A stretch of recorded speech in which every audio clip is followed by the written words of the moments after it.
எபிரேயர் 11ஆம் அதிகாரம் அதனுடைய 6ஆம் 7ஆம் வசனத்தை நான் வாசிக்கிறேன். விசுவாசம் இல்லாமல் தேவனுக்கு பிரியமாயிருப்பது கூடாத காரியம். ஏனென்றால் தேவனிடத்தில் சேருகிறவன் அவர் உண்டென்றும் அவர் தம்மை தேடுகிறவர்களுக்கு பலன் அளிக்கிறவர் என்றும் விசுவாசிக்க வேண்டும்.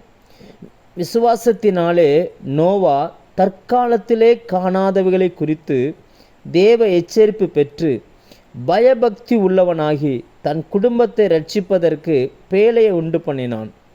அதனாலே அவன் உலகம் ஆக்கினைக்கு உள் ஆனது என்று தீர்த்து விசுவாசத்தினால் நீதிக்கு சுதந்திரவாளி ஆனான். நாம் தொடர்ந்து கர்த்தருடைய வார்த்தையில் இருந்து விசுவாசத்தை குறித்து படித்து வருகிறோம். மலைகளை பெயர்க்கத்தக்க விசுவாசம். இயேசு சொன்னார், மலையை பார்த்து பெயர்ந்து சமுத்திரத்தில் போன்னு சொன்னால் கடுகளை விசுவாசம் இருந்தால் உனக்கு அது நடக்கும் அப்படின்னு சொல்லியிருந்தார். ஆனால் அப்படி விசுவாசத்தில் பெரிய சாதனைகளை செய்த மனிதர்களை நாம் ஆவியானவர் வேதத்தில் எழுதி வைத்திருக்கிறார். அவர்களிலிருந்து சில மனிதர்களை நாம் பார்த்து வருகிறோம். போன வாரம் ஏனோக்கை குறித்து கர்த்தரோடு நடப்பது எப்படி என்பதை குறித்து பார்த்தோம். அநேகருக்கு அந்த செய்தி ஆசீர்வாதமாக இருந்திருக்கிறது. இந்த நாளிலும் கூட நான் நோவாவை குறித்து சில காரியங்களை நான் உங்கள் முன்னாடி வைக்க விரும்புகிறேன். இவர்கள் எல்லாரும் நமக்கு சவாலான மனிதர்கள். அந்த காலகட்டத்தை நீங்கள் யோசித்து பார்த்தீங்க அப்படின்னாச்சுன்னா, இயேசு கிறிஸ்து 2 நபர்களை சொல்லுவார். மனுஷகுமாரன் வருவதற்கு முன்னாடி 2 நபருடைய நாட்களை போல இருக்கும் அப்படின்னு சொல்லுவார். அதில் ஒருவர் இந்த நோவா. ஏனோக்கின் காலமே இருள் நிறைந்த காலம் என்றால், நோவா அவருடைய பேரனான இந்த நோவாவின் காலம் காரிருளின் காலம். ஃபுல்லாக டார்க்னஸ், ஃபுல்லாக இருள் நிறைந்த காலம். மனுஷர்கள் தேவனுடைய திட்டத்தை விட்டு தூரமாய் போன காலம், தேவ விருப்பத்தை விட்டு விலகி போன காலம். அதாவது அப்படிப்பட்ட ஒரு காலகட்டத்தில் இந்த மனுஷன் வாழ்ந்து கொண்டிருக்கிறான். இவர் வாழ்ந்த காலத்தை குறித்து நம்ம பைபிளில் பார்த்தா ஆதியாகமம் 6:6 சொல்லுகிறது. அதில் 6:5 இப்படி ஒரு வார்த்தையை பதிவு பண்ணி வச்சிருக்கிறார் கர்த்தர். மனுஷனுடைய அக்கிரமம் பூமியில் பெருகினது என்றும் அவன் இருதயத்தின் நினைவுகளின் தோற்றமெல்லாம் நித்தமும் பொல்லாதது என்றும் கர்த்தர் கண்டார். அக்கிரமம் இருந்துச்சுன்னு சொல்லலை, அது பெருகி இருந்துச்சு. இன்னைக்கு உலகத்தில் அக்கிரமம் இல்லை. அதாவது நம்ம காலமும் எப்படிப்பட்ட காலம் அப்படின்னாச்சுன்னா, அந்த நோவாவின் காலத்தை போல்தான் இருக்கிறோம். எப்படி இயேசு கிறிஸ்து வருவார் என்று நாம் விசுவாசித்து காத்திருக்கிறோம். இன்னைக்கு ஜனங்களுடைய நாட்களை பார்க்கும் பொழுது அக்கிரமம் மிகுதியாய் பெருகி இருக்கிற காலம். அதுதான் அங்கே வேதம் சொல்லுகிறது, அக்கிரமம் பூமியிலே பெருகினது. அதாவது நித்தமும் பொல்லாததாக இருக்குது. வாரத்துக்கு ஒரு முறை, மாதத்துக்கு ஒரு முறை இல்லை, நித்தமும் பொல்லாததாக இருக்குது. அடுத்த 6ஆம் வசனத்தில் அவர் சொல்லுகிறார், மனுஷனை படைத்ததற்காக அவர் மனஸ்தாபப்பட்டாராம்.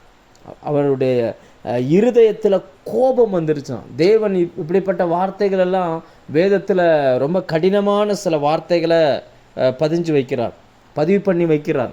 மனுஷனை இந்த பூமியில் படைக்கும் பொழுது தேவனுக்கு ஒரு நோக்கம் இருந்துச்சு, ஒரு திட்டம் இருந்துச்சு, ஒரு கனவு இருந்துச்சு, ஒரு ஆசை இருந்துச்சு. ஒரு ஆசையோடும் திட்டத்தோடும் நோக்கத்தோடும் மனுஷனை படைத்தார். படைக்கும் பொழுது வேதம் சொல்லுகிறது, அவர்கள் பூமியை ஆளக்கடவர்கள் அப்படின்னு சொன்னார். ஆளுகையை அவங்க கையில் கொடுக்கணும். நான் எப்படி பரலோகத்தை ஆளுகிறேனோ என் பிள்ளைகள் இந்த பூமியை ஆளணும் அப்படின்னு சொல்லி அவர் ஆசைப்பட்டார். அப்படி கனவுகளோடும் எதிர்பார்ப்புகளோடும் தீராத ஆசையோடும் உண்டாக்கின மனுஷன் இன்னைக்கு தேவனை விட்டு பிரிஞ்சு தூரமாக வந்து அவன் இருதயத்தில் அக்கிரம சிந்தை கொண்டு அந்த பூமியில் மனுஷனை படைச்சதுக்கு அவர் வேதனைப்படுகிறார். சில நேரங்களில் சில பெற்றோர் சொல்லுவாங்க, பிள்ளைகள் ரொம்ப அவங்கள வேதனைப்படுத்திட்டாங்கன்னா, கஷ்டப்படுத்திட்டாங்கன்னா அவங்க சொல்லுவாங்க, இப்படி ஒரு பிள்ளையை பெற்றதுக்கு பெக்காமலே இருந்திருக்கலாம் அப்படின்னு சொல்லுவாங்க. எனக்கு இப்படி ஒரு பிள்ளையை கடவுள் கொடுத்ததுக்கு கொடுக்காமலே இருந்திருக்கலாம் அப்படின்னு சொல்லுவாங்க. ஒரு பிள்ளை 2 பிள்ளை பெற்றெடுத்த பெற்றோர்களே இப்படி சொல்லும் பொழுது, முழு உலகத்திலையும் தன்னை போல தன்னுடைய சாயலில் தன்னுடைய ரூபத்தில் இருக்கிற மனிதர்களை அழிக்கணும்னு சொல்லி அவரை அந்த எண்ணத்துக்குள் தள்ளினது யார்? அவருக்கு அந்த மாதிரியான யோசனை வருவதற்கு அவர்களை வழிகாட்டினது யாருன்னு பார்த்தீங்கன்னா, அன்னைக்கு இருந்த மக்கள் கூட்டம். அதே போல தான் எப்படி மனுஷனை படைக்கும் பொழுது ஒரு எண்ணத்தோடு நோக்கத்தோடு திட்டத்தோடு படைச்சாரோ, நம்மளை ரட்சிக்கும் பொழுதும் நம்முடைய தேவனுக்கு ஒரு நோக்கம் இருந்துச்சு, ஒரு கனவு இருந்துச்சு, ஒரு திட்டம் இருந்துச்சு. எந்தெந்த பகுதியில் நீங்கள் வாழ்கிறீங்களோ அந்தந்த பகுதியில் உங்களை ரட்சித்து, உங்கள் பேரை சொல்லி அழைத்து, உங்களை சுகமாக்கி, அவரை அறிகிற அறிவை உங்களுக்குள்ளே வச்சு, அவரை அறிந்து கொண்டு உங்கள் வாழ்க்கையில் அவர் ஒரு ஏதோ ஒன்றை செய்யணும்னு சொல்லி ஒரு நோக்கத்தோடு நம்மை அழைத்தார். நம்மை நோக்கத்தோடு அழைத்தவர் இப்போ நம்மளை நினைக்கும் பொழுது இவங்களை நான் ரட்சித்துட்டேனேன்னு சொல்லி அவர் மனஸ்தாபப்படக்கூடாது. இவனை நான் குணமாக்கிட்டேனேன்னு சொல்லி அவர் வருத்தப்படக்கூடாது. இப்படிப்பட்ட மனுஷனை நான் அவனுக்கு நான் உதவி செஞ்சிட்டேனேன்னு சொல்லி அவர் வருத்தப்படக்கூடாது. அவர் நம்ம நினைத்து சந்தோஷப்பட வேண்டும். ஆனால் நோவாவின் காலத்தில் எப்படி இருந்துச்சுன்னா, மனுஷனை படைத்ததற்கு அவர் மனஸ்தாபப்பட்டார். இன்னைக்கு அந்த ரட்சிக்கப்பட்ட இடத்துல நம்ம இருக்கிறோம். நம்மை குறித்து ஒரு நோக்கம் உண்டு. நான் உங்களுக்கு மறுபடியும் இந்த வார்த்தையை அழுத்தமாய் சொல்ல விரும்புகிறேன். இந்த சத்தத்தை கேட்கிற உங்களுக்கு ஒரு தரிசனம் இருக்கோ இல்லையோ, உங்களை ரட்சித்த உங்கள் தேவனுக்கு உங்களை குறித்த ஒரு தரிசனம் உண்டு, உங்களை குறித்த ஒரு நோக்கம் உண்டு, உங்களை குறித்த ஒரு திட்டம் உண்டு. அந்த திட்டத்திற்காக தான் உங்களை ரட்சித்தார். அந்த திட்டத்துக்காக தான் ஒரு குடும்பத்தை கொடுத்தார். அந்த திட்டத்துக்காக தான் ஒரு வேலையை கொடுத்தார். அந்த திட்டத்துக்காக தான் உங்களுக்கு வரங்கள் கிருபைகளை கர்த்தர் கொடுத்தார். இன்னைக்கு இந்த வார்த்தையை நீங்கள் கேட்குறீங்கன்னா, இதுக்கு பின்னாடி தேவனுடைய திட்டம் இருக்கிறது. பரலோக தேவன் பரலோகத்திலிருந்து பூமியை பார்க்கிறார். பூமியை பார்க்கும் பொழுது கம்ப்ளீட்டாக இருளாக இருக்குது. எப்படி ஆதியாகமம் 2ஆம் அதிகாரத்தில் எழுதப்பட்டிருக்கிறது போல, தேவன் ஆகிய மனுஷனை இந்த பூமியை படைச்ச உடனே பூமி ஒழுங்கின்மையும் வெறுமையுமா இருந்துச்சான். ஆழத்துல இருள் இருந்துச்சு. ஆவியானவர் ஜலத்தின் மேல் அசைவாடி கொண்டிருந்தார். எங்கே இருள் இருக்குதோ அங்கே ஒழுங்கின்மை இருக்கும், வெறுமை இருக்கும். ஜனங்கள் மத்தியில் தேவனை அறிகிற அந்த அறிவு குறைஞ்சி போச்சு. அவங்க அப்படி பார்க்குறார், ஃபுல்லாக இருளாக இருக்குது, ஃபுல்லாக இருளாக. ஒரு முறை ஒரு பிரதர் இப்படி சொன்னார். ஃப்ளைட்டில் ஏறி அவர் அந்த ஜன்னல் சீட்டு பக்கத்தில் உட்காந்துருந்தார். ஃப்ளைட்டு அப்படியே டேக்கப் ஆகி மேலே போகும்பொழுது ஒரு இரவு நேரம் அப்படியே கீழே எட்டி பார்த்தா, அப்படியே அதுலேருந்து பார்த்தா சில தூரங்கள் தெரியும். அப்படி பார்க்கும் பொழுது பார்த்தீங்கன்னா சில இடங்களில் ரொம்ப இருளாக தெரியும். எங்கேயாவது ஒரு இடத்துல ஒரு வெளிச்சம் இருந்துச்சுன்னா அந்த ஒரு வெளிச்சம் மட்டும் பிரகாசமாக தெரியும். அந்த இருளுக்கு மத்தியில் சின்ன வெளிச்சமாக இருந்தாலும் மேலே போக போக அது ஒன்று மட்டும் தனியாக தெரியும் அப்படின்னு சொன்னார். அப்படிதான் தேவன் பரலோகத்திலிருந்து கண்ணோக்கி அப்படி பார்க்கிறார், இந்த பூமியை பார்க்கிறார். இந்த பூமியானது இருள் அடைந்து போய் இருக்கிறது. எல்லா ஜனங்களும் இருளுக்குள்ள சிக்கி இருக்கிறாங்க. என்ன செய்யறோன்னு தெரியல, எங்க போறோன்னு தெரியல, என்ன பண்றோன்னு தெரியல, அப்படியே போயிட்டே இருக்கிறாங்க. அவர்களுக்கு நடுவில் ஒரே ஒரு வெளிச்சமாய், ஒரே ஒரு மங்கி எரிகிற திரியை போல, ஒரு மெழுகுத்திரி எப்படி எரியுமோ அப்படி முழு உலகத்திலேயும் ஒரு மனுஷன் தெரிந்திருக்கிறார். அந்த மனுஷனுடைய பெயர் தான் நோவா. அந்த மனுஷனோடு தேவன் தன்னுடைய காரியங்களை செய்ய ஆரம்பித்தார். இன்னைக்கும் தேவன் இந்த பூமியை பார்க்கிறார். இந்த பூமி அநேக நேரங்களில் அநேக மனிதர்களால் காரிருளில் மூடப்பட்டு போன ஒரு சூழ்நிலையில் இருக்குது. நிறைய ஜனங்களுக்குள்ள பார்த்தீங்கன்னு சொன்னால் காரிருள். இன்னைக்கு உலகத்தை எடுத்து பாருங்க, ஃபுல்லாக டைம் பாஸ், நல்ல பொழுது போகணும், அதான் அது மட்டும்தான் மைண்ட். அவன் சம்பாதிக்கிற பணங்கள், பெருவாரியான பணங்கள் பொழுதை போக்கணும், நேரத்தை கடத்தணும், டைம் பாஸ் பண்ணணும், ஃபுல்லாக என்டர்டெயின்மெண்ட்டுக்காகவே செலவு பண்ணக்கூடிய காலகட்டம். இப்படி இருக்கிற காலகட்டத்தில் தேவனோடு உறவாடுகிற, தேவ சத்தத்தை கேட்கிற, தேவனோடு நடக்கிற சில மனிதர்களை கர்த்தர் இந்த பூமியில் வைத்திருக்கிறார். அப்படிப்பட்ட மனிதர்களில் ஒருவராய் உங்களை கர்த்தர் பார்க்கிறார். இப்போ ஆண்டவர் அந்த பூமியை பார்த்த அந்த சூழ்நிலையில் மனுஷனுக்குள்ளே இருந்த அந்த மனநிலை எப்படிப்பட்ட மனநிலை இருந்துச்சு பாருங்க. ஃபுல்லாக இருளாக இருந்துச்சான். இன்னைக்கு நீங்கள் இருக்கிற தெருவில் நீங்கள் வெளிச்சமாக இருக்கிறீங்க, ஆனால் அந்த தெருக்களில் இருக்கிறவங்க இருளாக இருக்கிறாங்கன்னா அவங்களுடைய சிந்தனைக்கும் உங்கள் சிந்தனைக்கும் வித்தியாசம் கட்டாயமாக உண்டு. அவங்களுடைய நடவடிக்கைக்கும் உங்கள் நடவடிக்கைக்கும் கட்டாயமாக வித்தியாசம் உண்டு. அந்த ஜனங்கள் பார்த்தீங்கன்னா அந்த காலகட்டத்தில் ஜனங்கள் எப்படி இருந்தாங்கன்னா இருள் நிறைந்து போயிருந்தாங்க. நீங்கள் இன்னும் கூட கொஞ்சம் ஆழமாக நீங்கள் வேதத்தில் போய் வாசித்து பாருங்கள். மனுஷனை படைக்கும் பொழுது தேவனுக்குள்ளே எப்படிப்பட்ட உணர்வு இருந்துச்சு. 2ஆம் வசனத்தில் நம்ம பார்க்குறோம், ஆவியானவர் ஜலத்தின் மேல் அசைவாடி கொண்டிருந்தார். அடுத்து வார்த்தை வருகிறது, அப்படியே வெளிச்சமாகிறது. அடுத்து வார்த்தை வருகிறது, அப்படியே பூமி ஒரு பக்கம், அப்படியே தண்ணி ஒரு பக்கம் போகுது, வானம் உருவாகுது, வெட்டாந்தரை உருவாகுது. நதிகள் இல்லை. நல்லா நோட் பண்ணிக்கோங்க, அந்த காலகட்டத்தில் ஆறுகள் இல்லை, மழை கிடையாது, நீரோட்டம் கிடையாது. முழு தண்ணீரும் ஒரு பக்கமாக ஒதுங்கி நின்றுச்சு.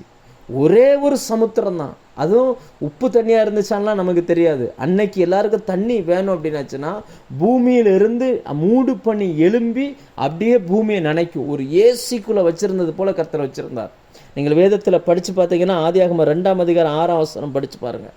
ஆதியாகமம் 1ஆம் அதிகாரம் 9, 10 படித்து பாருங்கள். ஆண்டவர் அந்த பூமியை அப்படி படைச்சு வச்சுருந்தார். அப்போ எல்லாவற்றும் வார்த்தை அப்படி உருவாகிட்டே போகும் பொழுது மனுஷனை படைக்கும் போது மட்டும் கொஞ்சம் டைம் ஆகுது. மனுஷனை படைக்கும்போது மட்டும் நீங்கள் யோபு 32:8 வாசிங்கன்னா, சர்வ வல்லவருடைய சுவாசம் எனக்கு உயிர் கொடுத்தது அப்படின்னு எழுதியிருப்பார். யோபு 33:4 வாசிங்கன்னா, அவர் எனக்குள்ள என்னை உருவாக்கினது யாருன்னா கர்த்தருடைய ஆவியானவர். அவர் வந்து நின்று அவருடைய சுவாச காற்ற அந்த பொம்மை போல இருந்த அந்த மனுஷனு பொம்மை போல இருந்த அந்த மனுஷனுக்குள்ள ஊத ஆரம்பித்தார். அந்த சுவாச காற்று இந்த மனுஷனுக்குள்ளே போன உடனே அது அப்படி அவனுக்குள்ள ரத்தத்தை உருவாக்கிச்சு. அந்த காற்று அவனுக்குள்ள உள் உறுப்புகளை உருவாக்க ஆரம்பிச்சிச்சு. அந்த காற்று அவனுக்குள்ளே நரம்பு மண்டலத்தையும் எலும்பு மண்டலத்தையும் உருவாக்கிச்சு.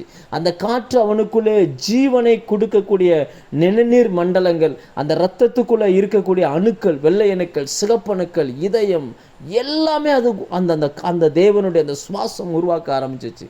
அப்படி எழுந்து நின்ன உடனே நம்ம இவ்வளவு அழகாய் கர்த்தர் உருவாக்கினார். ஆவியானவர் மற்ற எந்த படைப்பிலையுமே தலையிட்டதே கிடையாது. ஆனால் மனுஷனை படைக்கும் போது மட்டும் அவர் வந்து நின்னார். அதனால தான் அந்த ஆதியாகமம் 6:6 கூட நம்ம பார்க்குறோம், என்னுடைய ஆவி அவனோடு போராடுவதில்லை. 3ஆம் வசனத்தில் சொல்கிறார், அப்பொழுது கர்த்தர் என் ஆவி என்றைக்கு மனுஷரோடு போராடுவதில்லை. அவன் மாம்சம் தானே அப்படின்ட்டார். அவன் இருக்க போகிற நாட்கள் 120 வருஷம் அப்படின்னா.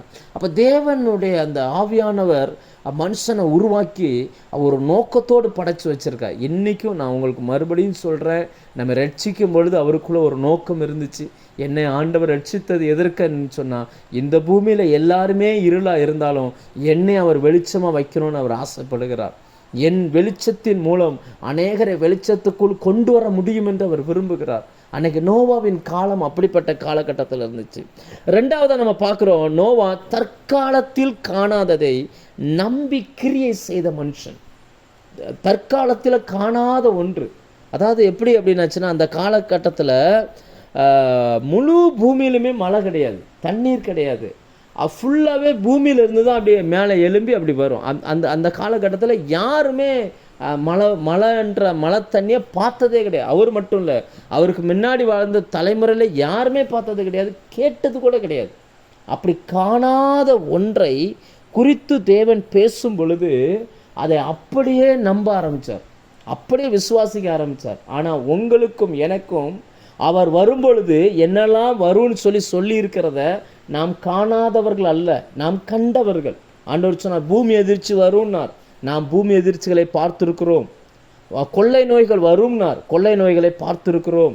யுத்தங்கள் வரும்னார், யுத்தங்களை பார்த்துருக்கிறோம்.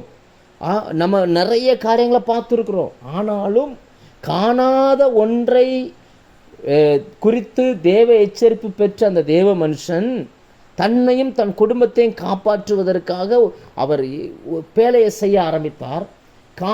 காண்கிற ஒன்றை குறித்து நாம் பார்த்திருந்தோம். நம்மகிட்ட ஆண்டவர் சில காரியங்களை சொல்லுகிறார், நான் திரும்ப வரப்போறேன்னு சொல்லுகிறார். இவ்வளவு அழிவையும் பார்த்திருந்தும் கூட மனுஷனுடைய இருதயம் நிர்விசாரம் கொள்ளுகிறது. இந்த காலகட்டத்தில் நிறைய பாருங்கள், நிர்விசாரமாக இருக்கிறாங்க. எதை குறிச்சுமே அவங்களுக்கு நோக்கம் இல்லை, எதை குறிச்சுமே திட்டம் இல்லை, எதை குறித்த ஒரு சிந்தனையே அவங்களுக்கு இல்லை. உலகம் அப்படியே பாருங்கள், உலக மனிதர்கள் எப்படி போயிட்டுருக்குறாங்க அப்படின்னு பாருங்கள். நிறைய கிறிஸ்தவங்க பார்த்தீங்க அப்படின்னாச்சுன்னா, ஏதோ சர்ச்சுக்கு போகிறோம், காணிக்கை கொடுக்குறோம், ஜோம் பண்ணுறோம், ரைட், அதோடு முடிஞ்சிச்சு. இது உலக மனுஷன் பண்ணுறது போல் அவனவன் ஒவ்வொரு தெய்வங்கள் என்கிற பெயரில் சில வழிபாடுகளை வைத்திருக்கிறார்கள். அவர்கள் நாட்களை விசேஷித்து வைக்கிறார்கள். நம்மளும் அதே போல் ஒரு நாட்களை விசேஷித்து வைக்கிறோம். அவங்களும் சில காரியங்களை செய்கிறார்கள், நாமளும் அதை செய்கிறோம். அது அல்ல விசுவாச வாழ்க்கை என்பது. தற்காலத்தில் காணாத ஒன்றை அவர் நம்பினாராம், யாருமே பார்த்திராத ஒன்று. ஆனால் இது நடக்கும்னு ஆண்டவர் சொன்ன உடனே அதை அப்படியே நம்ப ஆரம்பிச்சார் பாருங்க. அந்த நம்பிக்கை, அந்த விசுவாசம் ஒரு கிரியையில் வர ஆரம்பிச்சிச்சு, ஒரு செயலில் வர ஆரம்பிச்சிச்சு. இன்றைக்கி நம்மளும் சும்மா அதாவது நானும் விசுவாசிக்கிறேன், ஏதோ சர்ச்சுக்கு போகிறேன், வாரேன், ஜோம் பண்ணுறேன், இருக்கிறேன், அது இல்லை. நாம் தேவனை அவருடைய வருகைக்கு நாட்களில் நம்ம உட்காந்துக்கிட்டு இருக்கிறோம். இன்றைக்கி அவர் அன்னைக்கு பேழையை கட்டி தன்னையும் தன் குடும்பத்தையும் காத்து கொண்டார். அவரை நம்பி தேவன் ஒரு ஒர்க்கை கொடுத்துருந்தார், ஒரு பெரிய ப்ராஜெக்ட் ஆண்டவர் அவரை நம்பி கொடுத்துருந்தார். இன்னைக்கு விசுவாசிக்கிற எல்லாருக்குள்ளும் ஏதோ ஒன்றை செய்யும்படி கர்த்தர் விரும்புகிறார். நம்ம நம்பி சில பொறுப்புகளை கர்த்தர் கொடுத்துருக்கிறார். அதை நம்ம இன்னைக்கு எப்படி செய்கிறோம், அது ரொம்ப முக்கியமானது. காணாத ஒன்றை அவர் கேட்டு அதற்காக ஒன்றை செய்ய ஆரம்பித்தார். அவர் செய்த அந்த காலகட்டத்தில் யாருமே பார்த்தது கிடையாது. நீங்களே கொஞ்சம் யோசிச்சு பாருங்க. அவர் கட்டின அந்த பேழையினுடைய நீளம் சுமார் 450 அடி நீளம். அந்த நீளம் மட்டுமே எப்படி இருந்திருக்கும். அது அப்படி கெட்ட ஆரம்பிக்கும் பொழுது எத்தனை பேர் பரியாசம் பண்ணியிருப்பாங்க, எத்தனை பேர் கிண்டல் பண்ணியிருப்பாங்க. இல்லாத ஒன்றை இவன் செஞ்சுக்கிட்டு இருக்கிறான், யாருக்குமே கிடைக்காத ஒன்று, யாருமே பார்த்துடாத ஒன்று, அது எப்படி ஆண்டவர் இப்படி செய்வார், இப்படியெல்லாம் எவ்வளோ கேட்டிருப்பாங்க. அது எப்படி கர்த்தர் இப்படி பண்ணுவார். இதுவரைக்கும் எவ்வளோ பரிசுத்தவான்கள் வாழ்ந்துட்டு போயிருக்கிறாங்க, யாருமே செய்யலை. ஏன் உங்கள் மூணாவது தலைமுறையில் முன்னாடி வாழ்ந்த ஏனோக்கு கூட இந்த காரியத்தை நீ செய்யலை, நீ எப்படி உனக்கு மட்டும் எப்படி சொல்லியிருக்காரு? கேட்டிருப்பாங்களா, கேட்டிருக்க மாட்டாங்களா? நம்ம தலைமுறையில் தேவன் சில காரியத்தை சொல்லும் பொழுது நமக்கு முந்தி இருந்தவங்ககிட்ட பேசுனது போல தான் நம்மகிட்ட பேசணும்னு இல்லை. அவங்களுக்கெல்லாம் செய்ய முடியாத ஒன்றை கூட நம்மகிட்ட கொடுத்து நம்மளை செய்ய சொல்லலாம். கர்த்தர் உங்ககிட்ட சொல்லுகிறதை நோவா காணாத ஒன்றை செய்தார். அவர் பார்த்திராத ஒன்று, ஆனால் கர்த்தர் சொன்னதுனால அதை அப்படி விசுவாசித்தார். நம்ம பார்த்துருக்குறோம். நம்ம இன்னைக்கு நிலநடுக்கத்தை பார்த்துட்டோம், கொள்ளை நோயை பார்த்துட்டோம், அழிவை பார்த்துட்டோம், யுத்தங்களை பார்த்துட்டோம், யுத்தங்களின் செய்திகளை பார்க்குறோம், பசியை பார்த்துட்டோம், வறுமையை பார்த்துட்டோம். இன்னைக்கு உலகத்தினுடைய மனிதர்களுடைய நிர்விசாரங்களையும் பார்த்துட்டோம், மனிதர்களுடைய ஒருவர் அடித்து சாப்பிடுகிறதையும் நம்ம பார்த்துட்டோம், எப்படி ஏமாற்றி வாழலான்றதை நம்ம பார்த்துட்டோம். இவ்வளவும் பார்த்தும் நம்மளை குறித்த தேவ திட்டத்தை அறிந்திருந்தும் நம்ம எதுவுமே செய்யலை. அப்படிங்கும் பொழுது வருகிற ஆபத்துக்கு நாம் எப்படி தப்பிக்கொள்ள முடியும்? நீங்கள் யோசிச்சு பாருங்கள். நோவா அதெல்லாம் செய்யும் பொழுது அவங்க எல்லாரும் வேடிக்கை பார்த்தாங்க. யாருமே அவருக்கு ஹெல்ப் பண்ண மாதிரி தெரில, அவர் பேசுனதை கேட்ட மாதிரி தெரில. கிட்டத்தட்ட அந்த பேழை அவர் 500 வயசில் ஆரம்பித்தாராம், 600 வயசில் முடித்தாராம். கிட்டத்தட்ட ஒரு 100 வருஷம் அந்த ஒர்க்கு நடந்துக்கிட்டே இருக்குது. அப்போ தேவனோடு நடக்கிறவன், விசுவாசத்தில் நடக்கிறவன் தேவன் சொல்கிற வார்த்தையை கண்ணை மூடிட்டு நம்புவான். அதை யார் என்ன சொன்னாலும் அவனுடைய விசுவாசத்தை அசைக்க முடியாது. தேவன் நம்பி கொடுத்துருக்கிற ப்ராஜெக்ட் அது. கர்த்தர் இதை கொடுத்துருக்கிறாரு அப்படின்னு தெரிஞ்சிச்சுன்னா அவன் கண்ணை மூடிட்டு நம்புவான். எந்த சோர்ஸுமே இருக்காது, கண்களால் அதை பார்க்கவே இல்லை. எல்லாரும் சொல்லுவாங்க, என்னப்பா இதுவரைக்கும் உலகம் உண்டான காலத்துலேருந்து இதுவரைக்கும் வந்தது கிடையாது, இப்படி ஒரு சம்பவம் நடந்ததே கிடையாது, நீ என்னவோ புதுசாக பண்ணிக்கிட்டு இருக்கிறேன்னு சொல்லும் பொழுது கூட நோவாவுக்கு அதை பற்றியெல்லாம் ஒன்றுமே தெரியல. கர்த்தர் சொல்லியிருக்கிறார், நான் செய்கிறேன், அவ்வளோதான். அவர்கிட்ட போய் கேட்டால், இப்போ நம்மெல்லாம் அப்படியே ஆண்டவர் டைம் ட்ராவலில் கொண்டுட்டு போகிறான்னு வச்சுக்கிடுவோம். ஒரு எக்ஸாம்பிளுக்கு உங்களுக்கு புரியுதுக்காக சொல்கிறேன்.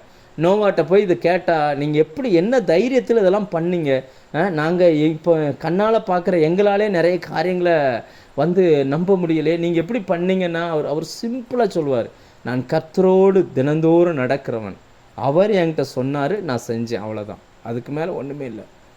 இன்றைக்கி நிறைய ஊழியர்களுக்கு, நிறைய தேவ பிள்ளைகளுக்கு, தேவ மனுஷருக்கு கர்த்தர் அநேக திட்டங்களை கொடுத்துருக்கிறார். அந்த திட்டங்களை நோக்கி அவங்க ஓடிக்கொண்டிருக்கிறார்கள், அந்த திட்டங்களை நோக்கி பயணப்பட்டு கொண்டிருக்கிறார்கள்.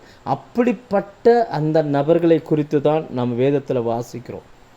நீங்கள் யோசிச்சு பாருங்கள், நம்ம இன்றைக்கி நம்ம செய்யக்கூடிய சில செயல்கள் மனிதர்களுக்கு பார்வைக்கு நம்ம எப்படி இருப்போம் அப்படின்னாச்சுன்னா ஒரு வேடிக்கை பொருளாக கூட இருக்கலாம். எல்லாரும் தற்காலத்திற்காக வாழ்ந்து கொண்டிருந்தார்கள். அந்த காலகட்டத்தில் நிகழ்காலத்துக்காக வாழ்ந்து கொண்டிருக்கும் பொழுது இந்த ஒரு மனுஷன் மட்டும் எதிர்காலத்தை நோக்கி போய்கிட்டு இருக்கிறார். இன்றைக்கி நம்ம நிகழ்காலத்துக்காக வாழ்கிறோமா, எதிர்காலத்துக்காக வாழ்கிறோமா? பூமியில் இருக்கக்கூடிய எல்லாரும் சொல்லுவாங்க, வெந்ததை சாப்பிடுவோம், விதி வந்தால் போய் சேருவோம் அப்படிம்பாங்க. நாம் அப்படிப்பட்டவர்கள் அல்ல.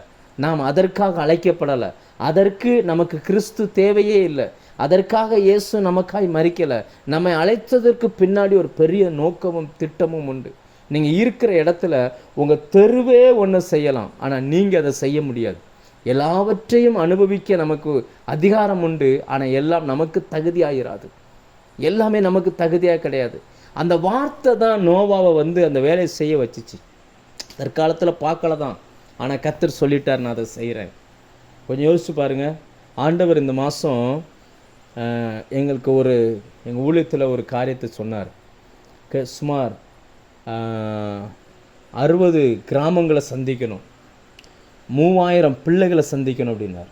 60 கிராமம், 3000 பிள்ளைங்க, அவங்களுக்கு கிறிஸ்துவை பற்றி சொல்லி இருக்கணும். இப்படி சில காரியங்கள் சொல்லி அதை உட்காந்து நம்ம பட்ஜெட் போட்டால் 6 லட்சம் ரூபாய்க்கு மேலே வருது. அது வந்து குறைந்த அமௌண்ட்டு. ஆனால் கையில் இருக்கிறதோ 60 ரூபா கூட கிடையாது. சாதாரண ஒரு கிராமங்களில் இருக்கிறோம், ஒரு 14 சபை பாஸ்டர்ஸ் நாங்கள் எல்லாம் சேர்ந்து இந்த காரியத்தை திட்டம் பண்ணணும். ஆனால் கர்த்தருடைய வார்த்தை என்ன சொல்லுது? வார்த்தையை நம்பி தான் நம்ம போகிறோம். ஆனால் தேவனுடைய வார்த்தை எங்கள் கிட்ட இருக்கிறதுனால இந்த வசனம், இந்த வார்த்தை தேவையான எல்லாவற்றையும் கொண்டு வந்துடும். அப்போ ஆவியானவர் சொன்னார், காந்தம் இருக்குல்ல, காந்தம், அந்த காந்தத்தை மண்ணில் வச்சனா அந்த மண்ணில் இருக்கிற எல்லா இரும்பையும் அது இழுத்துரும்.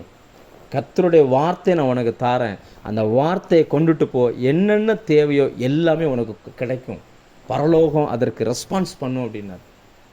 ஆண்டவர் சொன்ன ஒரு வார்த்தை இந்த பூமியை பார்த்து ஆண்டவர் சொன்னார், மரமானது தங்கள் தங்கள் விதைகளை உடைய கனி விருட்சங்களை கொடுக்க கடவுது அப்படின்னார். கொடுக்க கடவுதுன்னு சொல்லும் பொழுது இந்த பூமியில் அதை சாப்பிடுவதற்கு மனுஷனே இல்லை, பறவைகள் கூட இல்லை. பறவைகள் எல்லாம் 5ஆவது நாள் படைக்கப்படுகிறது, மரங்கள் 3ஆவது நாள் படைக்கப்படுகிறது. அது யார் சாப்பிடுவா, எத்தனை மனுஷன் சாப்பிடுவான், என்ன செய்வான்னு சொல்லி மரங்கள் யோசிக்கவே இல்லை. அன்னைக்கு கர்த்தர் ஒரு வார்த்தை சொன்னார், அந்த ஒரு வார்த்தைக்காக இத்தனை 1000 ஆண்டுகளாக இந்த பூமியானது மனுஷனுக்கு உணவை கொடுத்து கொண்டிருக்கிறது. முழு மனுஷனுக்கு உணவு எங்கிருந்து கிடைக்குதுன்னா தேவன் அன்னைக்கு சொன்ன அந்த ஒரு வார்த்தை. அதே தேவன் நான் சொல்கிறேன், என் வார்த்தையை நம்பி புறப்பட்டு போங்க அப்படின்னா. எதுக்காக இந்த வார்த்தையை நான் உங்களுக்கு சொல்கிறேன்னா, தற்காலத்தில் காணாத ஒன்றை கர்த்தர் செய்யன்னு சொல்லும் பொழுது கண்ணை மூடிட்டு செஞ்ச மனுஷன் தான் அந்த நோவா. இன்னைக்கு ஆண்டவருடைய வருகை தீவிரமாக இருக்கிறது. ஆயத்தமாக்குன்னு கர்த்தர் நம்மகிட்ட பேசியிருக்கிறார். நம்ம இந்த சத்தத்தை கேட்கிற எத்தனை நபர் அதற்கு ஆயத்தமாக இருக்கிறோம்? எத்தனை நபர் எதிர்கால வாழ்க்கை குறித்து சிந்திக்கிறோம்? எத்தனை பேர் குடும்பத்தை நீங்கள் அலாட் பண்ணியிருக்கிறீங்க? எத்தனை பேருடைய பிள்ளைகளுக்காக உபவாசம் இருந்து ஜெபிக்கிறீங்க? எத்தனை பேருடைய அந்த பிள்ளைகளுடைய ஆவிக்குரிய வாழ்க்கைக்காக பிரயாசப்படுறீங்க? உலக மனுஷனை பொறுத்த வரைக்கும் அவன் இன்னைக்காக செலவு பண்ணிக்கிட்டு இருக்கிறான். ஆனால் நீங்களும் நானும் இன்னைக்காக செலவு பண்ணலை, எதிர்காலத்துக்காக செலவு பண்ணிக்கிட்டு இருக்கிறோம். நாம் பண்ணுகிற ஜெபம், அது ஜெப நேரம் என்பது அது நமக்கு செலவு கிடையாது, அது வந்து முதலீடு. தேவ சமூகத்தில் செலவழிக்கிற நேரம் என்பது செலவு பண்ணுகிற நேரம் அல்ல, முதலீடு பண்ணுகிறோம். தேவனுடைய ஊழியங்களுக்குன்னு நம்ம கொடுக்குற அந்த பணம் வந்து செலவு கிடையாது, முதலீடு பண்ணுகிறோம். நம்ம அதை இன்வெஸ்ட் பண்ணுகிறோம். தேவனுடைய ஊழியத்திற்காக நீங்கள் படுகிற அந்த பிரயாசங்கள் எல்லாமே செலவுகள் கிடையாது, நம்ம எல்லாமே முதலீடு பண்ணி வைக்கிறோம். இந்த நாட்களில் எத்தனை பேர் அப்படி எதிர்காலத்துக்காக முதலீடு பண்ணி வச்சுருக்கிறோம்? ஆண்டவர் சொன்ன, உங்கள் பொக்கிஷம் எங்கே இருக்குதோ அங்கே உங்கள் இருதயம் இருக்கும் அப்படின்னா. கர்த்தருடைய வார்த்தையின் மேலே உங்கள் பொக்கிஷம் இருக்கும்னா அது என்ன சொல்லுதோ நம்ம அதை அப்படியே கீழ்ப்படிவோம். நம்ம இருதயம் இந்த நாட்களில் எங்கே இருக்குது? அந்த நோவாவை பார்த்தீங்கன்னா தற்காலத்தில் காணாததை நம்பி கிரியை செய்தான். இப்போ பார்க்கறதுக்கு வாய்ப்பே இல்லை, ஆனால் ஆண்டவர் சொல்லிட்டாரு, அதனால் நான் செய்கிறேன். அந்த உலகமே சேர்ந்து வந்து அன்னைக்கு இருந்த அத்தனை பேர் வந்து நோவாவின் விசுவாசத்தை அசைப்பதற்கு முயற்சி பண்ணியிருப்பாங்க. ஆனால் அந்த நோவாவினுடைய விசுவாசம் அசையாமல் அவ்வளவு ஸ்ட்ராங்காக நின்று காரணம் என்னென்னா ஒன்று தான், கர்த்தருடைய வார்த்தை. இன்றைக்கி ஆண்டவருடைய வார்த்தையை நமக்கு எழுதி கொடுத்துருக்கிறார். உங்களை குறித்து, உங்கள் பிள்ளைகளை குறித்து, உங்கள் எதிர்காலத்தை குறித்து இந்த வார்த்தைகள் பேசும். ஏன் ஜெபிக்கிறோம், ஏன் பைபிள் படிக்கிறோம், ஏன் நேரத்தை செலவழிக்கிறோம், ஏன் கர்த்தருக்கென்று நம்ம வாழுகிறோம் அப்படின்னாச்சுன்னா எல்லாம் ஒன்று தான், ஆண்டவருடைய வார்த்தையை இந்த பூமிக்கு நாம் கொண்டு போக வேண்டும். இந்த பூமிக்கு நம்ம கொண்டு போகணும்.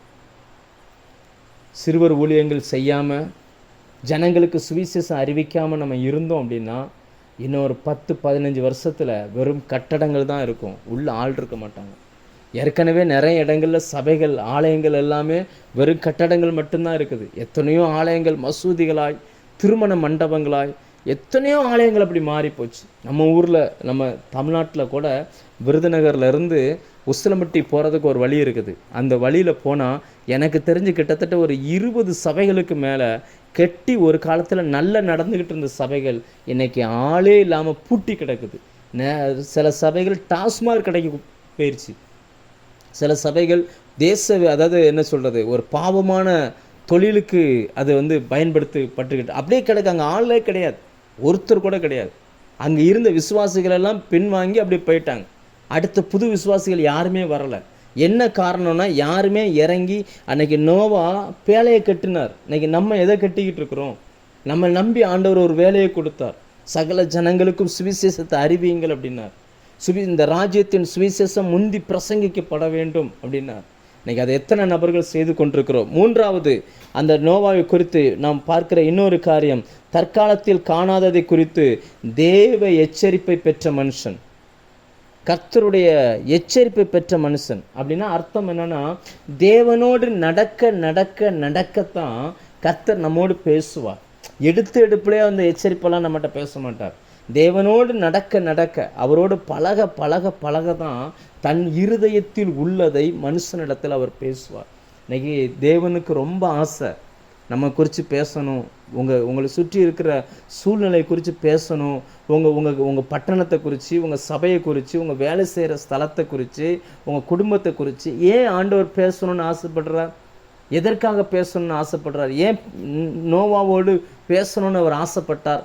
ஏன் எச்சரிப்பை கொடுத்தார் அப்படின்னாச்சுன்னா, நம்ம பேதுருவில் வாசிக்கிறோம். 1 பேதுரு 3ஆம் அதிகாரத்தில் அவன் நோவா பிரசங்கித்தானாம். மன்னிக்கும், 2 பேதுரு 2ஆம் அதிகாரத்தில் நோவா பிரசங்கித்தானாம், ஜனங்களுக்கு சொன்னான், செய்கையின் மூலமாய் சொன்னான்.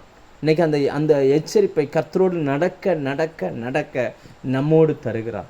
இன்னைக்கு தேவ சத்தத்தை கேட்க பழகுகிற ஜனங்கள் மிக மிக குறைவாக போய்கிட்டு இருக்கிறாங்க. அந்த குறைவான ஜனங்களுக்கு மத்தியில் ஒரு நோவாவை போல கர்த்தர் நம்ம எதிர்பார்க்கிறார். அவர் நம்ம கூட நடக்க ரெடியாக தாங்க இருக்காரு. ஆவியானவர் நமக்கு சொல்லுகிற காரியம் என்னன்னா, உன் தெருவில் நடக்க நான் விருப்பமாக இருக்கிறேன், ஆனால் என் கூட நீ நடப்பையா? நீ வேலை செய்கிற இடத்துல என்னெல்லாம் நடக்க போதுன்றதை சொல்கிறதுக்கு நான் தயாராக இருக்கிறேன், நான் அங்கே உலாவ ரெடியாக இருக்கிறேன், நடக்க ரெடியாக இருக்கிறேன், ஆனால் என் கூட நீ நடப்பையா? உன் வீட்டில் என்ன நடக்க போகுது அப்படின்னு சொல்லி உனக்கு சொல்லித்தரதுக்கு நான் ரெடியாக இருக்கிறேன், ஆனால் என் கூட நீ நடப்பியா? இன்னைக்கு அவர் கூட யாராவது நடப்பதற்கு ஆயத்தம் என்றால் அவர் இறங்கி வந்து கிரியை செய்வதற்கு ஆயத்தம். அவர் நம்ம மேலே ஒரு நோக்கத்தோடு, விருப்பத்தோடு, எதிர்பார்ப்போடு காத்திருக்கிறார். அந்த தேவை எச்சரிப்பை பெற்ற அந்த மனுஷனை ஆமோஸ் 3ஆம் அதிகாரம் 6, 7 அந்த வசனங்கள் சொல்லுகிறது, கர்த்தர் கட்டளையிடாதிருக்க காரியம் வாய்க்கும் என்று யார் சொல்லலாம்? தேவன் சொல்லாம இந்த பூமியில எதுவுமே நடக்காது. அதுல இன்னும் அந்த 7ஆவது வசனம் இன்னும் கூட கொஞ்சம் தெளிவா சொல்லுவோம். தேவன் தன்னுடைய தீர்க்கதரிசிகளுக்கு ஒன்றை சொல்லாமல் எதையுமே அவர் செய்ய மாட்டாராம். கர்த்தர் எதாவது செய்கிறார்னா இந்த பூமியில் அதை அறிவிக்காமல் எதுவுமே செய்ய மாட்டார். இந்த வசனத்தை நான் வாசிக்கிறேன். ஆமோஸ் 3ஆம் அதிகாரம் 7ஆம் வசனம். கர்த்தராகிய ஆண்டவர் தீர்க்கதரிசியாகிய தம்முடைய ஊழியக்காரருக்கு தமது ரகசியத்தை வெளிப்படுத்தாமல் ஒரு காரியத்தையும் செய்ய மாட்டார்.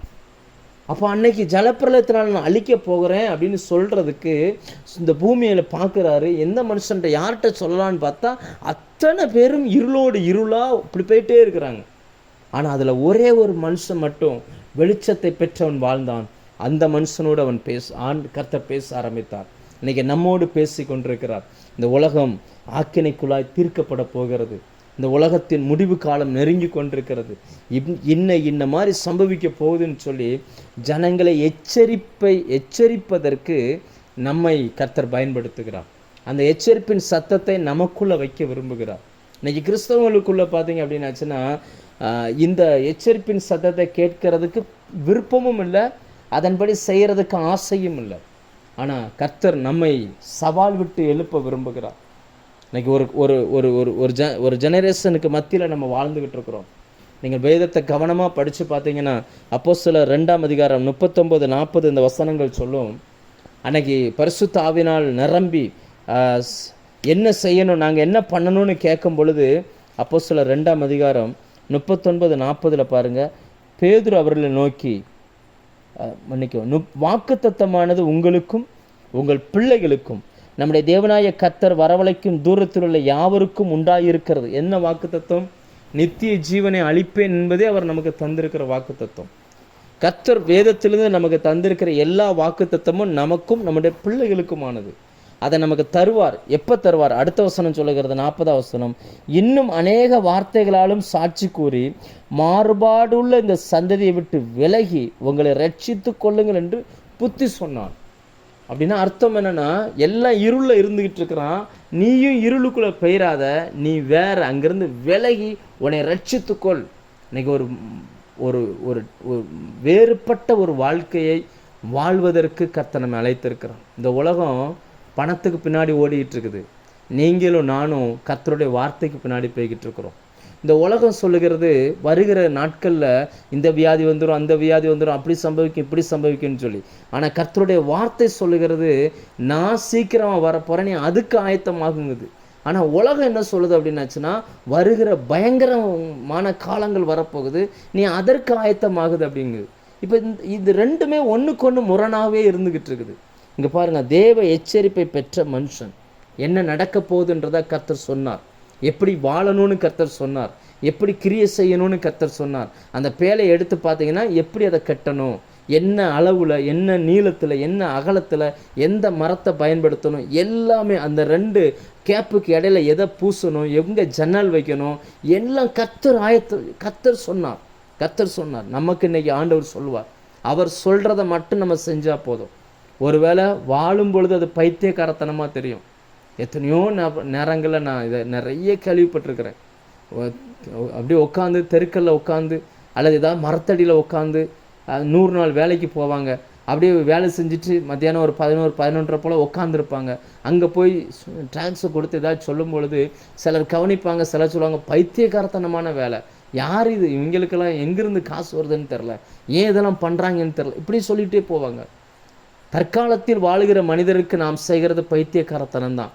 ஒருவேளை உங்கள் பிள்ளைங்க ஆவியானவர் உணர்த்துறதுனால நான் சொல்கிறேன், உங்கள் வீட்டில் இருக்கிறவங்க, உங்கள் பிள்ளைங்க, உங்கள் ஹஸ்பண்ட் அல்லது உங்களுடைய உயர் அதிகாரி, அவங்க அல்லது யாரோ ஒருவர் உங்களை பார்த்து இது பைத்தியக்காரத்தனமானது, இது நேரத்தை வேஸ்ட் பண்ணுறது, இது சோம்பேறிகள் செய்யக்கூடிய வேலை அப்படின்னு சொல்லி உங்களை மனமடிய பண்ணியிருந்தாலும் ஒன்றை புரிஞ்சுக்கோங்க, ஆண்டவருக்கு உங்கள் மேலே ஒரு நோக்கம் இருக்குது, ஒரு திட்டம் இருக்குது.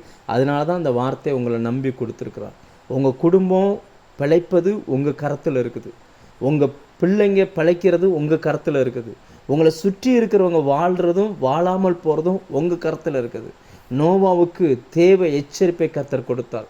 நோவா எல்லாவனும் அன்றாட வாழ்க்கைக்காய் ஓடிக்கிட்டு இருக்கிறான். நீ அன்றாட வாழ்க்கைக்காய் அழைக்கப்பட்டவன் கிடையாது. அடுத்து ஒரு பெரிய அழிவு வரப்போகுது. அதுக்கு தப்பும்படி நீ ஒரு பேலையை செய். உன்னை நம்பி ஒரு பெரிய ப்ராஜெக்டை கையில் கொடுத்துருக்குறேன், நீ அதை செய். உன்னை கொண்டு நான் அநேகருக்கு நான் காட்ட விரும்புகிறேன். நீங்கள் யோசிச்சு பாருங்கள், அந்த பேலையை செய்யும்போது கிண்டல் பண்ணவன், கேலி பண்ணவன், நக்கல் பண்ணவன் எத்தனை பேர் பண்ணியிருப்பான். ஆனால் மழை வந்துச்சு, ஜலப்பிரளயம் வந்துச்சு, எத்தனை பேர் கதவை தட்டியிருப்பான். அண்ணன் இருப்பான், அப்பான் இருப்பான், தம்பின் இருப்பான், சித்தப்பான் இருப்பான், தாத்தான் இருப்பான். ஒருவேளை நோவாவே கூட மனஸ்தாபப்பட்டு இறக்கப்பட்டு கேட்டை திறந்து உள்ளே விட்டுருவார்னு நினச்சி தானே என்னவோ கர்த்தர் நோவா உள்ளே விட்டு அவர் பூட்டி சாவி எடுத்துகிட்டு போயிட்டார். அவரே பூட்டி எடுத்துகிட்டு போயிட்டார். அவ்வளவு அந்த நோவா ஜனங்கள் மத்தியில் நிந்தைகளையும் அவமானங்களையும் சந்தித்த மனிதன். ஆனால் தற்காலத்தில் காணாததை குறித்து தேவனுடைய எச்சரிப்பை பெற்ற மனுஷன். எப்படி வாழ வேண்டும், எப்படி வாழக்கூடாது என்று அந்த வார்த்தை அவரை அப்படி உந்தி தள்ளிக்கொண்டே இருந்தது. எதை செய்யணும், எதை செய்யக்கூடாது, எங்கே போகணும், எப்படி அவருடைய வாழ்க்கை அமைத்து கொள்ள வேண்டும் என்று கர்த்தர் அவரோடு பேசிக்கொண்டே இருந்தார். இந்த நாட்களில் கர்த்தர் நம்மோடும் பேசி கொண்டிருக்கிறார். நாம் எப்படி இருக்க வேண்டும், எங்கே போக வேண்டும், யாரை பார்க்க வேண்டும், யாரோடு எப்படி பழகணும், நம்முடைய விசுவாச வாழ்க்கை எப்படி இருக்கணும், ஜெப வாழ்க்கை எப்படி இருக்கணும், வேதம் வாசிக்கிறது எப்படி இருக்கணும், வசனத்தை எப்படி தியானம் பண்ணணும், வசனத்தை ஜனங்கள்கிட்ட எப்படி பேசணும், யார்கிட்ட என்ன வார்த்தை பேசணும், யார்கிட்ட என்ன வார்த்தை பேசக்கூடாது, கர்த்தர் ஒவ்வொரு நாளும் நமக்குள்ளே பேசி கொண்டிருக்கிறார். இந்த அனுபவம் உள்ளவர்கள் தான் இந்த லைனில் உட்காந்து கர்த்தருடைய வார்த்தையை கேட்டுக்கிட்டு இருக்கிறீங்க. 4வதா அந்த நோவாவை குறித்து வேதம் சொல்லுகிறது, அவன் பயபக்தி உள்ளவன் ஆனான் அப்படின்னு சொல்லி. சாதாரண இதில் பயபக்தி. சாதாரணமாக உலகத்தில் எல்லாருக்கும் பக்தி இருக்குது. பக்தினா எப்படி சொல்கிறது அப்படின்னாச்சுன்னா, நம்ம பார்க்குறோம் டயத்துக்கு சர்ச்சுக்கு வருவாங்க, ஜெபம் பண்ணுவாங்க, காணிக்கை கொடுப்பாங்க, அவ்வளோதான். மிச்சம் 6 நாள் அவங்க இஷ்டத்துக்கு போயிடுவாங்க. சிலர்லாம் வீட்டில் லைட்டு போட்டோன்னு பார்த்தீங்கன்னா அப்படியே தொட்டு கும்பிடுவாங்க. சிலருக்கு பார்த்தீங்கன்னா பக்தி கொஞ்சம் கூடிருச்சுன்னா அப்படியே ஆலயத்தில் வந்து அவங்க பாட்டு உட்காந்துக்கணும். ஏன்னா இது ஒரு சபையின் மெய்ப்பனாக இருக்கிறதுனால நான் பார்க்குறேன், நிறைய நபர்களை பார்க்குறேன். ஒருத்தர் திடீர்னு வந்து ரெகுலராக ரொம்ப பக்தியாக வராருனாலே எனக்கு தெரிஞ்சிடும், ஓ இவருக்கு ஏதோ பேக்ரவுண்டில் ப்ராப்ளம் இருக்குது போல இருக்குது அப்படின்னு சொல்லி விசாரித்தா கரெக்டாக இருக்கும். பொதுவாக சொல்லுவாங்க, இந்த பெட்ரோல் குடித்த நாய் அப்படின்னு சொல்லி ஒரு கதை சொல்லுவாங்க. என்னென்னா, இந்த நாய் வந்து தண்ணி நினச்சி பெட்ரோலை குடித்தோம். அப்போ வயிற்றை போட்டு கலக்கும் போது அதுக்கு இருக்க தோணாது, உட்கார முடியாது, ஓடும், அங்கே இங்கும் ஓடி அது கடைசியில் அது எல்லாம் கம்ப்ளீட்டாக அப்படியே மோஷனில் வாந்தியில் கம்ப்ளீட்டாக வெளியில் வந்த பிறகு அப்புறம் படுத்து கப்புன்னு தூங்கிடும். ரட்சிக்கப்பட்ட புதுசில் அநேகர் ஆலயத்துக்கு வருவார்கள், ஜெபிப்பார்கள், பயங்கர ஸ்பீடாக இருக்கும். சில குறிப்பிட்ட நாளைக்கு அப்புறம் பார்த்தீங்கன்னா அவங்க பாட்டுக்கு தூங்கிடுவாங்க. அப்புறம் ஜெபம் இருக்காது, உபாசம் இருக்காது, ஸ்தோத்திரம் இருக்காது, காணிக்கை இருக்காது, ஒன்றும் இருக்காது, அவ்வாட்டுக்கு போயிடும். இப்படி அல்ல, இதுக்கு பேர் பக்தி கிடையாது. ஆண்டவர் இங்கே சொன்ன பயபக்தினா அர்த்தம் என்னென்னா, அவன் கீழ்ப்படிந்தான்னு அர்த்தம். அவன் கர்த்தருடைய வார்த்தைக்கு கீழ்ப்படிந்தான். இன்றைக்கி கிறிஸ்தவத்தில் நம்ம பார்க்கக்கூடிய ஒரு பெரிய பிரச்சனை என்னென்னா, கீழ்ப்படிதல் இல்லை. இன்றைக்கி தேவை ஒரு பிரசங்கமாக கீழ்ப்படிதலா அப்படின்னு கேட்டால் கீழ்ப்படிதல் தான். ஏற்கனவே பண்ணின பிரசங்கத்துக்கு ஜனங்கள் கீழ்ப்படிந்திருந்தாலே வாழ்க்கையே வேறு விதமாய் மாறி இருக்கும். ஒன்று புரிஞ்சுக்கோங்க, விசுவாசமும் கீழ்ப்படிதலும் இரட்டை பிள்ளைகள். அதாவது அவிசுவாசமும் கீழ்ப்படியாமையும் அதே போல தான். நீங்கள் பைபிளில் எங்கே வேணாலும் படித்து பாருங்கள், எங்கெல்லாம் கீழ்ப்படிதல் வருமோ அங்கெல்லாம் விசுவாசம் வரும், எங்கெல்லாம் கீழ்ப்படியாமை வருமோ அங்கெல்லாம் அவிசுவாசம் வந்துடும். எக்ஸாம்பிளுக்காக ஒரு வேத பகுதியை நான் வாசித்து காட்டுறேன். எக்ஸாம்பிளுக்காக எபிரேயர் 3ஆம் அதிகாரத்தில் இஸ்ரவேல் ஜனங்களை குறித்து அங்கே எழுதப்பட்டிருக்கு 18ஆம் வசனம். பின்னும் என்னுடைய இளைப்பாறுதலில் பிரவேசிப்பது இல்லை என்று அவர் யாரை குறித்து ஆணையிட்டார்? கீழ்ப்படியாதவர்களை குறித்து அல்லவா? இப்போ கீழ்ப்படியாத வந்துருச்சா? 10ஆம் வசனம், ஆதலால் அவிசுவாசத்தினாலே அவர்கள் அதை பிரவேசிக்க கூடாமற் போனார்கள் என்று பார்க்கிறோம். வந்துருச்சா? கீழ்ப்படியாமை வந்துச்சு, அவிசுவாசம் வந்துருச்சு. இந்த ரெண்டும் இரட்டை பிள்ளைங்க. நிறைய நபர்கள் பார்த்தீங்கன்னு சொன்னால் கீழ்ப்படியாமை வந்துட்டாலே என்ன காரணம்? உள்ளுக்குள்ளே அவிசுவாசம் இருக்குன்னு அர்த்தம். கர்த்தர் சொல்லுவார், இதை செய்யும்பார், ஆனால் கீழ்ப்படிய மாட்டாங்க. வார்த்தையை கேட்பாங்க, வார்த்தையின் மூலமாக ஆவியானவர் பேசுவார், ஆனால் கீழ்ப்படிய மாட்டாங்க. வேதத்தை படிக்கும்போது ஆண்டவர் பேசுவார், கீழ்ப்படிய மாட்டாங்க. ஏன், என்ன காரணம் அப்படின்னாச்சுன்னா, உள்ளுக்குள்ளே அந்த அவிசுவாசம் உள்ளுக்குள்ளே இருக்குது. ஆனால் அந்த அவிசுவாசம் உள்ளுக்குள்ளே இருந்துச்சுன்னா பயபக்தியாக நம்மால் நடக்க முடியாது. கர்த்தர் விரும்புகிறது கீழ்ப்படியக்கூடிய ஒரு இருதயம். தேவன் யார் என்பதை இந்த பூமியில் காட்ட வேண்டும் என்றால் அவருக்கு தேவை கீழ்ப்படிதல் உள்ள ஒரு இருதயம் உள்ள ஒரு மனுஷன். கர்த்தர் என்ன சொன்னாலும் அங்கீகரிக்கிற ஒரு மனுஷன். கீழ்ப்படிதல் தான் விசுவாசத்தை கொண்டு வரும். விசுவாசமும் கீழ்ப்படிதலையும் உங்களால் பிரிக்கவே முடியாது. ஒருத்தர் நல்ல விசுவாசம் இருக்குன்னா அவர் வார்த்தைக்கு அப்படியே கீழ்ப்படிவார், அந்த வசனத்தை அப்படியே அங்கீகரிப்பார். நிறைய பிரச்சனைகளுக்கு காரணம் கீழ்ப்படியாமை. ஒரு குழந்தை பெற்றோருக்கு கீழ்ப்படியாமல் போகும் பொழுது ஆரம்பத்தில் ஒன்றும் தெரியாது, ஏதோ அந்த குழந்தையை பொறுத்த வரைக்கும் சரியாக இருக்கிற மாதிரியே தெரியும்.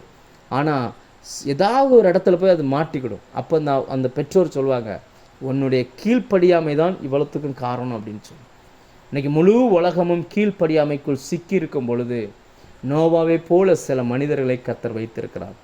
அவர்கள் கர்த்தருக்காய் கீழ்ப்படுகிறார்கள், கர்த்தர் சொன்ன வார்த்தையை கேட்கிறார்கள், கர்த்தர் எங்கு சொன்னாலும் போகிறார்கள், கர்த்தர் எந்த ஊழியத்துக்கு ஜெபிக்க சொன்னாலும் ஜெபிக்கிறார்கள், வித்தியாசமே பார்ப்பதில்லை. எந்த ஊழியத்திற்கு விதைக்க சொன்னாலும் தைரியமாக விதைக்கிறார்கள், வித்தியாசமே பார்ப்பதில்லை. காரணம் என்னென்னா, பயபக்தி உள்ளவர்களாய் அவர்கள் வாழ்கிறார்கள். வேதத்தில் 2 இடத்துல தான் பயபக்தியை குறித்து கர்த்தர் எழுதி வச்சிருக்கிறார். ஒன்று நோவா பேழை கட்டும் பொழுது, இன்னொன்று கணவன் மனைவி உறவில் ஒருவருக்கொருவர் பயபக்தியாக இருக்க கடவோம். அதை கணவனுக்கும் மனைவிக்கும் 2 பேருக்குமே இந்த கீழ்ப்படிதல் மிக மிக முக்கியமாக இருக்குது. சில குடும்பங்களில் கீழ்ப்படியாமை தான் பெரிய பெரிய பிரச்சனைகளுக்கு காரணம். அந்த நோவாவை குறித்து வேதம் சொல்கிறது, கீழ்ப்படிந்தவனாகி அவன் பயபக்தி உள்ளவனாகி விசுவாசத்தினால் அந்த பேழையை செய்ய ஆரம்பித்தான். இவ்வளவும் எதை கொண்டு வந்துச்சு? இவ்வளவு சுவாபம் எங்கிருந்து வந்துச்சு அப்படின்னா விசுவாசத்தினாலே அப்படின்ற வார்த்தை அங்கே வருகிறது. கொஞ்சம் யோசிச்சு பாருங்கள், இருளில் இருந்த அந்த ஜனங்களுக்குள்ள ஒரே ஒரு வெளிச்சத்தை பெற்ற மனுஷன் இருந்தான். அந்த ஒரே ஒரு வெளிச்சத்தை பெற்ற மனுஷனை போல தான் இன்றைக்கி நம்ம இருக்கிறோம். நம்ம சுற்றி இருள் நிறைந்த உலகம் இருக்கிறது. அந்த உலகத்துக்கு மத்தியில் நம்ம வாழ்ந்துக்கிட்டு இருக்கிறோம். நம்ம சில நேரங்களில் நம்ம விசுவாசமும் கூட அணைஞ்சு போயிருமோன்ற அளவுக்கு நம்ம பயப்படுறோம். ஆனால் ஒன்றை புரிஞ்சுக்கோங்க, ஒன்றும் அணைஞ்சு போகாது. ஏனென்றால் வேதம் சொல்லுகிறது, ஏசாயா 42:3, மங்கி எரிகிற திரியை அவர் அணைக்க மாட்டார். எப்படி அந்த மெழுகுத்திரியை 2 கையினால் நம்ம மறைச்சி பிடிச்சு அதை எரிய வைக்கிறோமோ, அதே போல் கர்த்தர் பற்ற வச்ச அந்த விசுவாசம் என்கிற அந்த நெருப்பை அவர் அணைக்கவே மாட்டார். அவர் உங்களை அனல் மூட்டி எரிய விட விரும்புகிறார். அந்த விசுவாசத்தை அனல் மூட்டி எழுப்பி விட வேண்டும் என்று அவர் விரும்புகிறார். அதனால தான் வேதம் சொல்கிறார், நான் தியானிக்கையில் அக்கினி மூண்டது, அப்பொழுது என் நாவினால் விண்ணப்பம் பண்ணினேன். நான் சின்ன வயசில் இருக்கும்போது எங்கள் வீட்டில் விறகடுப்பு தான் இருக்கும். எங்கள் அம்மா அந்த விறகடுப்பு அதை அப்படியே ஊதுவாங்க, அந்த ஊது குழல் அப்படிம்பாங்க, அதை வச்சு ஊதுவாங்க. அந்த காற்று போய் அந்த அந்த அந்த அந்த நெருப்பில் மோதின உடனே அந்த நெருப்புக்குள்ளேருந்து அப்படியே ஒரு புது ஜுவாலை அப்படி எழும்பி வரும். சில நேரங்களில் எங்கள் அம்மா எங்கேயாவது போனாங்கன்னா என்னையை ஊத சொல்லுவாங்க. நான் அப்படி ஊதும்போது பார்த்தீங்கன்னா அன்னைக்கு அப்படி தான் ட்ரைனிங் கொடுத்துருக்கார் போல இருக்குது. அப்படி அந்த காற்று அங்கேருந்து அந்த வாயிலிருந்து புறப்பட்ட அந்த காற்று போய் மோதின உடனே அந்த 2 விறகும் அப்படியே தீப்பிடிக்க ஆரம்பிக்கும். அதே போல தான் இன்றைக்கி நிறைய இடங்களில் சில விறகுகளை தீப்பிடிக்க வைப்பதற்கு கர்த்தர் பயன்படுத்தி கொண்டிருக்கிறார். இந்த வார்த்தையானது சில இருதயத்துக்குள்ளே போய் அவங்களுக்குள்ளே அப்படியே மங்கி எரியக்கூடிய சுபாவம் வரும் பொழுது இந்த வசனமானது அவங்களுக்குள்ளே போய் அப்படியே டப்புன்னு தீப்பிடிக்க வைக்குது. சில நேரங்களில் நம்ம சோர்ந்துருவோம், சில நேரங்களில் அப்படியே டயர்டாயிரும், சில நேரங்களில், ஏன்னா எல்லா நேரமும் ஒரே மாதிரி இருக்காது. நமக்கு எல்லா நேரமும் ஃபயராகவே இருப்போம்னு நம்ம சொல்ல முடியாது. சில எதிர்பாராத சூழ்நிலைகள் நம்ம சோர்ந்து போகும் பொழுது நாம் கேட்கிற ஒரு பாடல் நம்மை அப்படியே அனல் மூட்டி எரிய விடுகிறது. நாம் கேட்கிற ஒரு செய்தி நம்மை அனல் மூட்டி எரிய விடுகிறது. குறிப்பாக ஊழியக்காரங்க, இன்னைக்கு நிறைய இடங்களில் நம்ம பேசலாம், ஆனால் எல்லாருமே மனுஷங்க தானே. உங்களுக்கு இருக்கிற நெருக்கத்தை பார்க்கலாம் ஊழியர்களுக்கு இருக்கிற நெருக்கம் மிக மிக அதிகம். ஏன்னா ஒரு ஊழியக்காரனை ஆஃப் பண்ணிட்டா அவனை சார்ந்த ஒரு கூட்டத்தை ஆஃப் பண்ணிடலாம். அதனால் ஊழியர்களுக்கு இந்த நாட்கள் அதிகமாக ஜோம் பண்ணுங்க. அப்போ அந்த சில நேரங்களில் சோர்ந்து ஏதாவது நெருக்கடியோ அல்லது குடும்ப சூழ்நிலையோ அல்லது ஊழியத்தில் வரக்கூடிய நெருக்கடியோ, அந்த சில நெருக்கடி நேரத்தில் அப்படி சோர்ந்து இருக்கும்பொழுது வேதத்தை படிக்கும் பொழுது உள்ளேருந்து ஒரு வெளிச்சம் வரும் பாருங்க. அப்படி அந்த காற்று நம்ம மேலே மோதின உடனே உள்ளுக்குள்ளேருந்து ஒரு புது ஜுவாலை அப்படி எரிய ஆரம்பிச்சிடும். ஒரு செய்தியை கேட்கும் போது அப்படி எரிய ஆரம்பிச்சிடும். ஒரு பாடலை பாடும் பொழுது, ஒரு ஆராதனையில் பங்கு பெறும் பொழுது அது அப்படியே எரிய ஆரம்பிச்சிடும். அநேக கர்த்தருக்காக எரியக்கூடிய திரிகளை கர்த்தர் வைத்திருக்கிறார். இந்த லைனில் இருக்கிற நிறைய பேர் அப்படி எரிஞ்சு பிரகாசிக்கக்கூடியவங்க.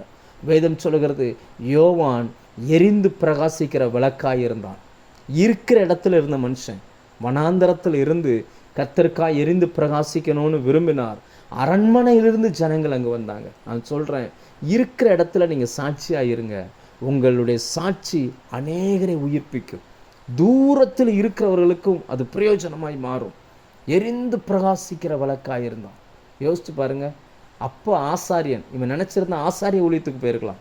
ஆனால் கர்த்தர் சொன்னார் தீர்க்கதரிசியாக தான் இருக்கணும்னு. கடைசி வரைக்கும் யோவான் ஸ்நானகன் தீர்க்கதரிசியாக இருந்து தீர்க்கதரிசியாக மரித்து போனான். எரிந்து பிரகாசிக்கிற விளக்காக இருந்தான். நம்ம இங்கே பார்க்கிறோம், நோவா பயபக்தி உள்ளவனாக இருந்து தன்னுடைய குடும்பம் முழுவதையும் காப்பாற்றுவதற்கு அந்த பேலையை செய்தார். அன்னைக்கு நோவாவின் அந்த விளக்கு, நோவாவுக்குள்ளே இருந்த அந்த நெருப்பு, அந்த விசுவாச தீயை அணைய விடாமல் பாதுகாத்து கொண்ட கர்த்தர் இன்னைக்கு நமக்குள்ளே வைத்திருக்கிற அந்த நெருப்பை அணைய விடாமல் கர்த்தர் பாதுகாத்து கொள்வார். அதனால தான் யோவான் மத்தேயு 5:14-15-16 வாசித்து பாருங்கள். இயேசு சொன்னார், நீங்கள் உலகத்துக்கு உப்பாக இருக்கிறீர்கள். நீங்கள் இந்த பூமிக்கு உப்பாக இருக்கிறீங்க, உலகத்துக்கு வெளிச்சமாக இருக்கிறீங்க. மலையின் மேல் இருக்கிற பட்டணம் மறைந்திருக்க மாட்டாது. விளக்கை கொளுத்தி மரக்காலின் கீழ் வைக்காமல் விளக்கு தண்டின் மேல் வைப்பார்கள். உங்களுக்குள்ள விசுவாசம் என்கிற விளக்கை கொளுத்தினவர் அந்த விளக்கு தண்டின் மேல் வைக்கவும் அவர் அறிந்திருக்கிறார். அது எங்கே வைக்கணும்னு சொல்லி கர்த்தர் அறிந்திருக்கிறார். எவ்வளவுக்கு எவ்வளவு அந்த விளக்கு தண்டின் மேலே இருக்கிற வெளிச்சம் பிரகாசிக்குதோ அவ்வளவுக்கு அளவு இருளில் இருக்கிற ஜனங்கள் அந்த வெளிச்சத்தை பார்ப்பார்கள். உங்களை சுற்றி எத்தனை நபர்கள் இருளில் இருக்கிறவங்க இருக்கலாம், பிரச்சனையே இல்லை. கர்த்தர் உங்களுக்குள்ள அந்த விளக்கை வச்சிருக்கிறார். ஒரே ஒரு பிளக் பாயிண்ட் போதும் ஊருக்கே சீரியல் லைட்டு போடுறதுக்கு. இருக்கிற இடத்துல நீங்கள் சாட்சியாக வாழ்வீங்கன்னா, இந்த 4 பாயிண்ட் நம்ம பார்த்தோம். அந்த நோவா தற்காலத்தில் காணாததை நம்பி கிரியை செய்தார். தேவனுடைய எச்சரிப்பை அவர் பெற்றுக்கொண்டார். பயபக்தி உள்ளவனாக இருந்தார். மங்கி எரியாமல் பிரகாசித்து எரிய ஆரம்பித்தார். கர்த்தரே அதை பாதுகாத்து கொண்டார். இருக்கிற இடத்துல கர்த்தர் உங்களை வழி நடத்துவார். நோவா காணாததை ஒன்றை விசுவாசித்து தன் குடும்பத்துக்காய் பேழையை கட்ட ஆரம்பித்தார். நாம் காண்கிறதை தான் பார்க்கிறோம். நம்ம ஆண்டவர் சொன்னார், வருகையின் பொழுது இவையெல்லாம் சம்பவிக்கும்னு சொன்னார். எல்லாமே சம்பவித்து கொண்டிருக்கிறது. ஆனால் இன்னும் நாம் நிர்வசாரமாய் இருப்போமே ஆனால் வரும் கோபத்துக்கு நாம் எப்படி தப்பிக்கொள்வோம்? கர்த்தர் நம்மை எச்சரிக்கிறார். கர்த்தர் இந்த வார்த்தையின் மூலம் உங்கள் விசுவாசத்தை தட்டி எழுப்புவாராக. விட்ட ஊழியங்களை மறுபடி தொடங்குங்க. ஜெபத்தில் இன்னும் வளருங்க. இன்னும் கர்த்தரை நெருங்கி சேர்வோம். ஆண்டவர் சொன்னார், பரிசுத்தமாக இருக்கிறவன் இன்னும் பரிசுத்தமாகட்டும், நீதி செய்கிறவன் இன்னும் நீதி செய்யட்டும். பிள்ளைகளுக்காக உபவாசம் இருந்து ஜெபம் பண்ணுங்க. உங்களுடைய விசுவாச வாழ்க்கைக்காக உபவாசம் இருந்து ஜெபம் பண்ணுங்க. அவன் கிரியைக்கு தக்கதான பலன் அவர் வரும் பொழுது அவரோடு கூட கொண்டு வருவார். இன்னைக்கு உலகம் நம்மளை பைத்தியக்காரன்னு சொல்லலாம். உங்களை சுற்றி இருக்கிறவங்க அற்பமாக பார்க்கலாம். வேலை வெட்டி இல்லை, வயசாகி போச்சு, ஒரு இடத்துல சும்மா கிடக்காம என்னத்தையாவது ஏசு ஏசு ஏசுன்னு சொல்லிக்கிட்டு இருக்குன்னு சொல்லி சுற்றி இருக்கவங்க உங்களை பார்த்து சொல்லலாம். ஒன்று மறந்துடாதீங்க, பரலோகத்தின் தேவன் உங்களுக்குள்ள அந்த தரிசனத்தை வைத்திருக்கிறார். அவர் பற்ற வைத்த அந்த நெருப்பு உங்களுக்குள்ள எரிந்து கொண்டிருக்கிறது. அதை ஒருவராலும் அணைக்க முடியாது. பரிசுத்த ஆவியானவர் இந்த வார்த்தையின் மூலம் உங்களை அனல் மூட்டுவாராக. உங்களுடைய வாழ்க்கையை அடுத்த கட்டத்துக்கு இது கொண்டுட்டு போவதாக, விசுவாசத்தில் வளருவதற்கு நமக்கு உதவி செய்வாராக. நாம் ஜெபிப்போம்.